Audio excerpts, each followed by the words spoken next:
हाय, good morning. ये history chapter 6 शहरी विकास एवं शहरी जीवन का दीर्घ उत्तरीय प्रश्नों का संग्रह है। अगर आप लोग चाहें तो इसे कॉपी में नोट भी कर सकते हैं या फिर इसे 2-3 बार सुन लीजिए तो आपके दिमाग में अच्छे से बैठ जाएगा। तो देर ना करते हुए आइए हम लोग शुरू करते हैं। शहरों के विकास की पृष्ठभूमि एवं उसकी प्रक्रिया पर प्रकाश डालें।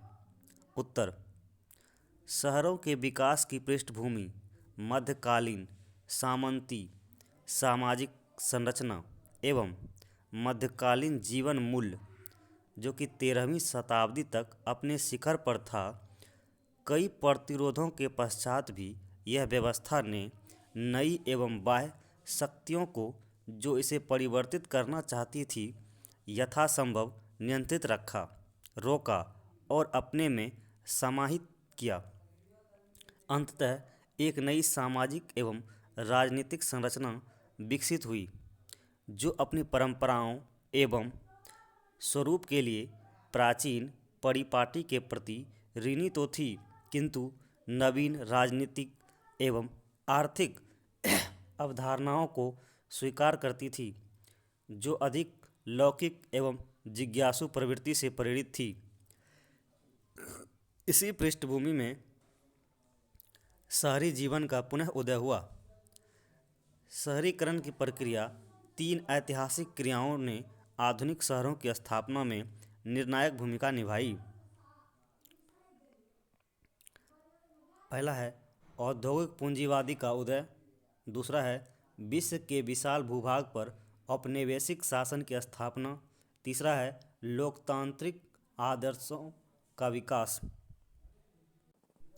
इस तरह ग्रामीण एवं सामंती व्यवस्था से हटकर एक प्रगतिशील शहरी व्यवस्था की ओर बढ़ने की प्रवृत्ति बढ़ी।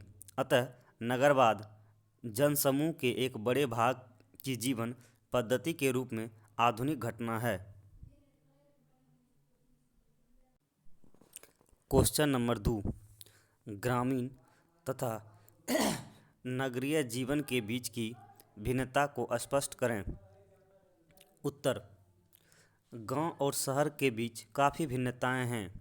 गांव की आबादी कम होती है, नगर की ज़्यादा। गांव में खेती और पशुपालन मुख्य आजीविका है। शहर में व्यापार और उत्पादन।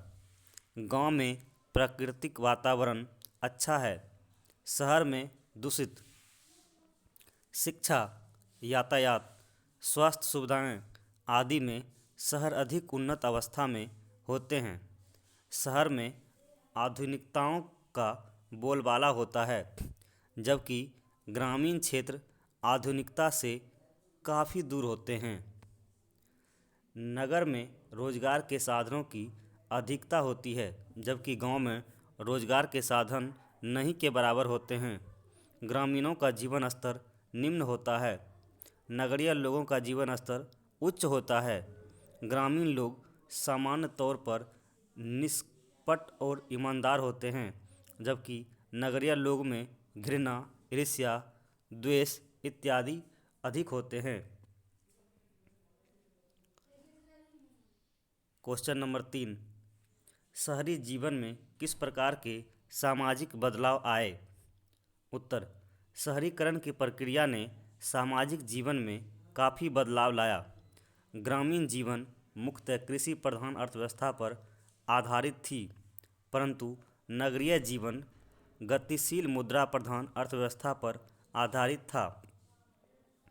रोजगार के साधनों की अधिकता के कारण शहरों में लोगों का जीवन स्तर ऊपर उठने लगा, जिससे शिक्षा का प्रसार सामाजिक जीवन में एक नया बदलाव लेकर आया। लोगों में स्वार्थ की भावना बढ़ने लगी। अधिकाधिक धनोपार्जन के लिए प्रतिस्पर्धा माहौल बढ़ने लगा। लोगों के जीवन में सुविधाएं तो बढ़ने लगी, परंतु कलुषता और कुविचार भी बढ़ने लगे, जिससे मानवता की भावना घटने लगी। लोग सिर्फ अपने ही बारे में सोचने लगे। सामाजिक जीवन में आधुनिकता का बोलबाला बढ़ने लगा। नगरीय जीवन और आधुनिकता एक दूसरे के पूरक बन गए। व्यक्तिवाद की भावना बढ़ने लगी। क्वेश्चन नंबर 4, शहरीकरण की प्रक्रिया में व्यवसायी वर्ग, मध्यम वर्ग, मजदूर वर्ग की भूमिका की चर्चा करें। शहरीकरण की प्रक्रिया में व्यवसायी वर्ग, मध्यम वर्ग एवं मजदूर वर्ग की भूमिका काफ़ी महत्वपूर्ण है। व्यवसायी वर्ग ने अपने व्यापारिक उद्देश्य की पूर्ति हेतु वाणिज्यिक कार्यस्थलों, जन परिवहन प्रणाली, औद्योगिक केंद्रों इत्यादि की स्थापना करना प्रारंभ किया, जिससे धीरे धीरे वहाँ की आबादी बढ़ने लगी। सामाजिक परिवर्तन होने लगा और छोटा सा क्षेत्र शहर में तब्दील होने लगा। मध्यम वर्ग धीरे धीरे एक नए शिक्षित वर्ग के रूप में उभरने लगा। इस वर्ग से शिक्षक, वकील, चिकित्सक, इंजीनियर, क्लर्क, अकाउंटेंट्स इत्यादि विभिन्न पदों पर लोग आसीन होने लगे। इनकी आर्थिक स्थिति उत्पन्न होने लगी, जिससे सामाजिक जीवन में परिवर्तन आया और शहरीकरण की प्रक्रिया आरंभ हुई। गांव के किसान और मजदूर अपनी आर्थिक स्थिति को सुदृढ़ करने के लिए औद्योगिक प्रतिष्ठानों एवं व्यावसायिक प्रतिष्ठानों की ओर पलायन करने लगे, जिससे शहरीकरण की प्रक्रिया को बल मिला। आज का अंतिम और 5वां क्वेश्चन, एक उपनिवेशिक शहर के रूप में बम्बई शहर को विकास की समीक्षा करें। उत्तर, बम्बई औपनिवेशिक भारत की वाणिज्यिक राजधानी थी। एक प्रमुख बंदरगाह होने के नाते यह अंतर्राष्ट्रीय व्यापार का केंद्र था, जहां से कपास और अफीम जैसे कच्चे माल बड़ी तादाद में रवाना किए जाते थे। इस व्यापार के कारण न सिर्फ व्यापारी और महाजन बल्कि कारीगर एवं दुकानदार भी बम्बई में बसे। कपड़ा मिलें खुलने पर और अधिक संख्या में लोग इन शहरों की ओर उन्मुख हुए।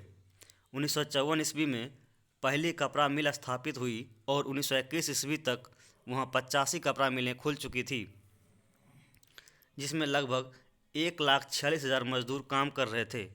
1931 तक लगभग 1/4 ही बम्बई के निवासी थे, बाकी निवासी बाहर से आकर बसे थे। बम्बई का प्रति व्यक्ति क्षेत्रफल केवल 9.5 वर्ग गज था। यहाँ प्रति मकान में 20 व्यक्ति रहते थे। बम्बई का विकास सुनियोजित तरीके से नहीं हो सका, बल्कि 1800 के आसपास बम्बई फोर्ट एरिया का केंद्र था और 2 हिस्सों में बटा हुआ था। एक हिस्से में नेटिव रहते थे और दूसरे में यूरोपीय या गोरे रहते थे। कोट आबादी उत्तर में एक यूरोपीय उपनगर और औद्योगिक पट्टी में भी विकसित होने लगी थी। दक्षिण में इसी तरह के उपनगरीय आबादी और एक छावनी थी। यह नस्ल विभाजन अन्य प्रेसिडेंसी शहरों में भी हो रही थी। तो ये रहे आपका दीर्घ उत्तरीय प्रश्न, जो 150 से 200 शब्दों में देने के लिए क्या कहा गया था। अगर आप लोगों को अच्छा लगेगा तो एक लाइक और शेयर और सब्सक्राइब जरूर करें। धन्यवाद।